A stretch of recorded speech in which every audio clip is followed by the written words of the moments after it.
का नामकरण और विद्याधन। नारद का हिमावन के यहाँ जाना, पार्वती का हाथ देखकर भावी फल बताना। चिंतित हुए हिमावन को आश्वासन दे पार्वती का विवाह शिव जी के साथ करने का कहना और उनके संदेह का निवारण करना। ब्रह्मा जी कहते हैं, नारद मेनका के सामने महातेजस्वी कन्या होकर लौकिक गति का आश्रय ले वह रोने लगी। उनका मनोहर रुदन सुनकर घर की सभी स्त्रियां हर्ष से खिल उठी और बड़े वेग से प्रसन्नतापूर्वक वहां आ पहुंची।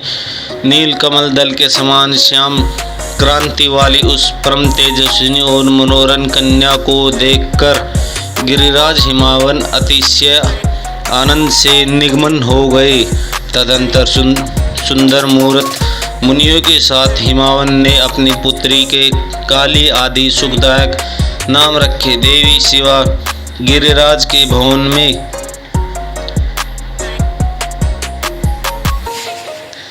दिनों दिन बढ़ने लगी, ठीक उसी तरह जैसे वर्षों के समय में गंगा जी की जल राशि और शरद ऋतु के शुक्ल पक्ष में चांदनी बढ़ती है। सुशीलता आदि गुणों से संयुक्त तथा बंधुजनों की प्यारी उस कन्या को कुटुंब के लोग अपने कुल के अनुरूप पार्वती नाम से पुकारने लगे। माता ने काली को उमा अरि तपस्या मत कर कहकर तप करने से रोका था। मुने इसलिए वह सुंदर मुख वाली गिरिराज नंदिनी आगे चलकर लोकों में उमा के नाम से विख्यात हो गई। नारद तदंतर जब विद्या के उपदेश का समय आया तब शिव देवी अपने चित्त को एकाग्र करके बड़ी प्रसन्नता पूर्वक साथ श्रेष्ठ गुरु से विद्या पढ़ने लगी। पूर्व जन्म की सारी विद्याएं उन्हें उसी तरह प्राप्त हो गई जैसे शरत काल में हंसों की पात अपने आप स्वर्गों के तट पर पहुंच जाती है और रात्रि में अपने प्रकाश स्वतः महाऔषधियों प्राप्त हो जाता है। मुने इस प्रकार मैंने शिवा की किसी एक लीला का ही वर्णन किया है, अन्य लीला का वर्णन करूंगा। सुनो, एक समय की बात है, तुम भगवान शिव की प्रेरणा से प्रसन्नता पूर्वक हिमाचल के घर गए। मुने, तुम शिव तत्व के ज्ञाता और उनके लीला के जानकारों में श्रेष्ठ हो। नारद गिरिराज हिमावन की तुम्हें अपने घर पर आए देख प्रणाम करके तुम्हारी पूजा की और अपनी पुत्री को बुलाकर उससे तुम्हारे चरणों में प्रणाम कराए। मुनीश्वर फिर स्वयं ही तुम्हें नमस्कार करके हिमालय ने अपने सौभाग्य की सराहना की और अत्यंत मस्तक झुकाकर हाथ जोड़कर तुमसे कहा। हिमालय बोले, हे मुने नारद, हे ब्रह्मपुत्र में श्रेष्ठ ज्ञानवान प्रभु, आप सर्वज्ञ हैं और कृपया पूर्वक दूसरों के उपकारों में लगे रहते हैं। मेरी पुत्री की जन्म कुंडली में जो गुण दोष हैं उसे बताइए। मेरी बेटी किसकी सौभाग्यवती प्रिय पत्नी होगी। ब्रह्मा जी कहते हैं, मुनि श्रेष्ठ, तुम बातचीत में कुशल और कौतुकी हो तो ही गिरिराज हिमावन के ऐसे कहने पर तुमने बालिका हाथ देखा और संपूर्ण अंगों की विशेष रूप से दृष्टिपात करके हिमालय से इस प्रकार कहना आरंभ किया। नारद बोले, शैलराज और मैना, आपकी हैं पुत्री चंद्रमा की आदिकाल के समान बड़ी है। समस्त शुभ लक्षण इसके अंगों की शोभा बढ़ाते हैं। यह अपने पति के लिए अत्यंत शुभदायी होगी और माता पिता की कीर्ति बढ़ाएगी। संसार की समस्त नारियों में यह परम साध्वी और सौ जनों को सदा महान आनंद देने वाली होगी। गिरिराज, तुम्हारी पुत्री के हाथ में सब उत्तम लक्षण ही विद्यमान है, केवल एक रेखा विलक्षण है, उसका यथार्थ फल सुनो। इसे ऐसा पति प्राप्त होगा जो योगी नंग धड़ंग रहने वाला, निर्गुण और निष्काम होगा, जिसके न माँ होगी न बाप, उसके मान सम्मान भी कोई ख्याल नहीं रहेगा और वह सदा अमंगल वेश धारण करेगा।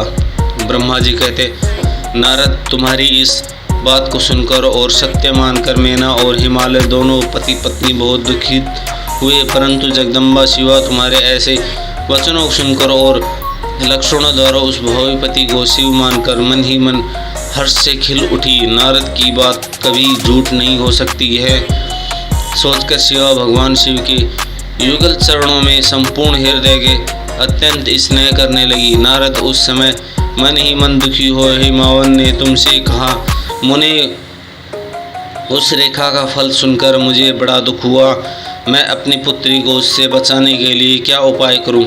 मुने तुम महान कौतक रहने वाले और वार्तालाप विशारद हो। हिमावन की बात सुनकर अपने मंगलकारी वचनों द्वारा उनका हर्ष बढ़ाते हुए तुमने इस प्रकार कहा। नारद बोले, गिरिराज तुम स्नेहपूर्वक सुनो, मेरी बात सच्ची है, यह झूठ नहीं है होगी। हाथी की रेखा ब्रह्मा जी की लिपि है, निश्चित ही वह मिथ्या नहीं हो सकती। अतः शैल प्रवर इस कन्या को जैसा ही पति मिलेगा, इसमें संशय नहीं रहे। परंतु इस रेखा के कुफल से बचने के लिए एक उपाय भी है, उसे प्रेम पूर्वक सुनो। उसे करने से तुम्हें सुख मिलेगा। मैंने जैसे वर्णा निरूपण किया वैसा ही भगवान शंकर है। वे सर्वसमर्थ हैं और लीला के लिए अनेक रूप धारण करते रहते हैं। उनमें समस्त विलक्षण सद्गुणों से संपन्न हो जाएंगे। समर्थ पुरुषों में कोई दोष भी हो वह उसमें दुख नहीं देता। असमर्थ लिए ही वह दुखदायक होता है। इस विषय में सूर्य, अग्नि और गंगा का दृष्टांत सामने रखना चाहिए। इसलिए तुम विवेक पूर्ण अपनी कन्या को शिव को भगवान शिव के हाथों में सौंप दो। भगवान शिव सबके ईश्वर, सेवक, निर्विकार, सामर्थ्यशाली और अविनाशी हैं। वे जल्दी ही प्रसन्न हो जाते। अतः शिव को ग्रहण कर लेने में संयंत्र नहीं है। विशेष वे तपस्या से वश में हो जाते हैं। यदि शिवा तप करे तो सब काम ठीक हो जाएगा। सर्वेश्वर शिव सब प्रकार से समर्थ है। वे इंद्र विज्र का भी विनाश कर सकते हैं। ब्रह्मा जी उनके अधीन है तथा वे सबका सुख देने वाले हैं। पार्वती भगवान शंकर की प्यारी पत्नी होगी। वह सदा रुद्र के अनुकूल रहेगी, क्योंकि वह माँ साध्वी और उत्तम व्रत का पालन करने वाली तथा माता पिता को सुख देने वाली। वह तपस्या करके भगवान शिव को मन को अपने वश में कर ले और वे भगवान भी इसके सिवा किसी दूसरी स्त्री का विवाह नहीं करेंगे। इन दोनों का प्रेम एक दूसरे के अनुरूप है। जैसा उच्च कोटि के प्रेम न तो किसी का हुआ है और न इस समय और आगे होगा। गिरिश्रेष्ठ, इन्हें देवताओं के कार्य करने हैं। इनके जो काम नष्ट प्राय हो गए हैं उनका सबका इनके द्वारा पुनः उज्जीवन या उद्धार होगा। उद्रीराज, आपकी कन्या को पाकर ही भगवान हर अर्धनारीश्वर होंगे। इन दोनों का पुनः हर्षपूर्वक मिलन होगा। आपकी यह पुत्री अपनी तपस्या के प्रभाव से सर्वेश्वर महेश्वर को संतुष्ट करके उनके शरीर के आधे भाग को अपने अधीन में कर लेगी, उनका अर्धांग बन जाएगी। गिरिराज श्रेष्ठ, तुम्हें अपनी यह कन्या भगवान शंकर के सिवा किसी दूसरे को नहीं देनी चाहिए। यह देवताओं को गुप्त रहस्य है, इसे कभी प्रकाशित नहीं करना चाहिए।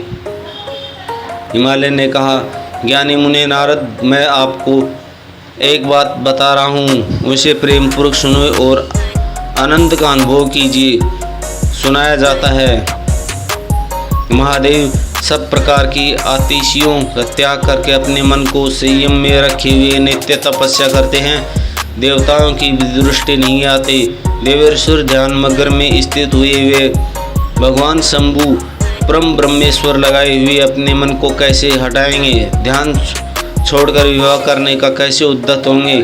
इस विषय में मुझे महान संदेह है। दीपक की लोक समान प्रकाशित अविनाश प्रकृति परे निर्विकार, निर्गुण, सगुण, निर्विशेष और निर्ग्रह जो परम ब्रह्म है, वही उनका अपना सदाशिव नाम स्वरूप है। अतः वे उसी के सर्वे से साक्षात करते हैं। किसी ब्रह्म आत्म वस्तु पर दृष्टि नहीं डालते। मुने, यहाँ आए हुए किन्नरों के मुख से उनके विषय में नित्य ऐसी बात सुनी जाती है।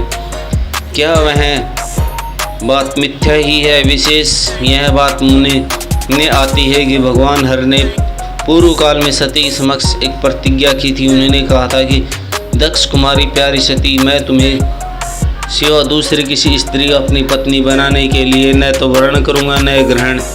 यह मैं तुमसे सत्य कहता हूँ। इस प्रकार सती के साथ उन्होंने पहले ही प्रतिज्ञा कर ली है। अब सती के मर जाने पर दूसरी किसी स्त्री कैसे ग्रहण करेंगे। यह बात सुनकर नारद ने कहा, महामते गिरिराज, इस विषय में तुम्हें चिंतित नहीं होनी चाहिए। तुम्हारी यह पुत्री काली ही पूर्व काल में दक्ष कन्या सती हुई थी। उस समय इसी का सर्वमंगलदायी सती नाम था। ये सती दक्ष कन्या होकर रुद्र की प्यारी पत्नी हुई। उन्होंने पिता के यज्ञ में अनादर पाकर तथा भगवान शंकर का भी अपमान हुआ देख क्रोध पूर्वक अपने शरीर को त्याग दिया था।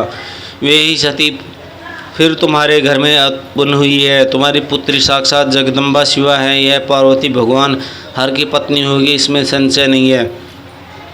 नारद, ये बातें तुमने हिमावन को विस्तार पूर्वक बताई। पार्वती का यह पूर्व रूप और चरित्र प्रति को बढ़ाने वाला काली के उस संपूर्ण पूर्व वृत्तांत को तुम्हारे मुख से सुनकर हिमावन अपनी पुत्री